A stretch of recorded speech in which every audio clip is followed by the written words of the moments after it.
సంసారం దేంతో సాగరం అంటే ఏంటి? సముద్రం. అంటే సముద్రం చిన్నగా ఉంటుందా పెద్దగా ఉంటుందా? అది ఎంత ఉంటుందో మనం కొలవగలవా?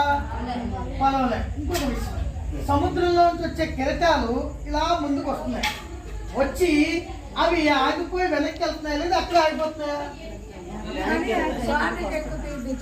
వెళ్తున్నాయా? రెండు. చూడండి, ఆ కెరటాలు అక్కడ ఆగి ఉండొచ్చు కదా, ఎందుకు ఉండట్లేదు కదా? ఇప్పుడు మనం ఇది గమనించాలి. ఏంటి? సంసారం అనేటటువంటి సాగరంలో మన సంసారం అనేది ఈతున్నాం లేదా పడవలో ప్రయాణం చేస్తున్నాం. కాబట్టి సముద్రంలో ఎలాగైతే కెరటాలు వస్తూ ఉంటాయో మన జీవితంలో కష్టాలు కూడా, నష్టాలు కూడా, దుఃఖాలు కూడా, బాధలు కూడా అలానే వస్తూ పోతూ ఉంటాయి. అయితే ఇక్కడే చిన్న లాజిక్ మనం మిస్ అవుతున్నాం.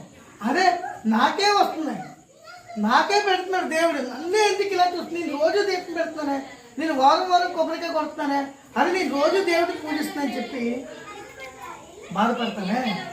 మరి నువ్వు రోజు దీపం పెడుతున్నావు కరెక్టే, నేను పెట్టమని దేవుడు ఏమైనా అడిగాడా? అడగలేదు. కానీ అయినా వచ్చి పెడుతున్నావు. పోనీ అక్కడ చాలా మంది కాయగూరలు కోయడమో లేకపోతే రకరకాల సేవ చేస్తున్నారు, నేను చేయమని దేవుడు అడిగాడా? కానీ అయినా కూడా భగవంతుడు నీకు కష్టాలు కానీ, దుఃఖాలు కానీ, బాధలు కానీ పెడుతున్నారని చెప్పి మనం అనుకుంటున్నాం. ఓకే, ఇది అక్కడి వరకు బాగా ఉంది.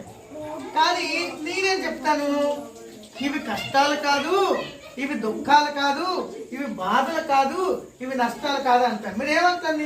మీరు గ్రహించాలి, ఏమనాలి? ఇట్లా పరీక్షలు అంటారు. ఏమంటారు? ఏమంటారండి? పరీక్షలు. ఎలా పరీక్షలు అనేది మీరు గ్రహించాలి.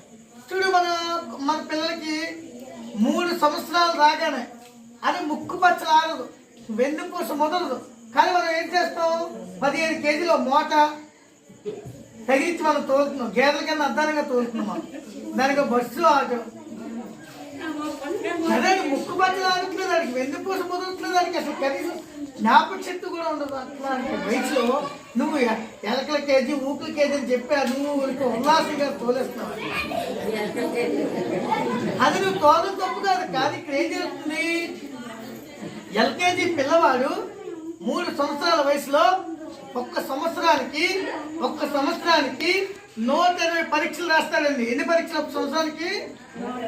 ఇది ఎలాగో మీకు చెప్తా, ఇది కూడా క్లారిటీ ఇవ్వాలి కదా. చదువుకున్న కొంతమంది అలాంటి పాపలు ఏంటి, యూనిట్ టెస్ట్లు అని ఉంటాయి, వీక్లీ టెస్ట్లు అని ఉంటాయి, హ్యాపర్లీ, యానివర్లీ, ఫస్ట్ ఇలా రకరకాల పరీక్షలు మొత్తం అన్ని కలిపితే సంవత్సరానికి 120 పరీక్షలు.